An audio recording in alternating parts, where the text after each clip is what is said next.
ጥያቄ ኢማሙ ተከትዬ ፈጅር መግሪብ ኢሻ ስሰግድ ኢማሙ ድምጹን ከፍ አድርጎ በሚቀራበት ሰዓት ሱረቱል ፋቲሃን ባልቀራና ኢማሙን ባዳምጥ ችግር እንደሌለው አውቃለሁ።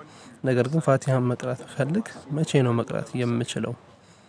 ለጠየከው ጥያቄ መልሱ ኢማሙ ድምጹን ከፍ አድርጎ ሱረቱል ፋቲሃን እየቀራ ሳለ አንተ ተከትለህ ፋቲሃን መቅራት አይቻልም። ኢማሙ አልሀምዱሊላሂ ረቢል አለሚን ሲል አንተም ተከትለኸው አልሀምዱሊላሂ ረቢል አለሚን ማለት እና ኢማሙን ተከትሎ ፋቲሃን መቅራት አይፈቀድም።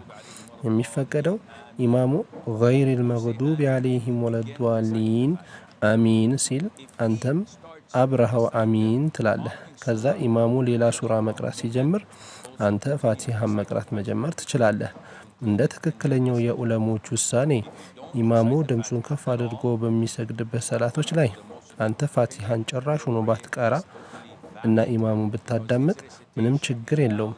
የኢማሙ የቀራው ፋቲሃ ላንተም ለኢማሙም ስለሚበቃ ማለት ነው።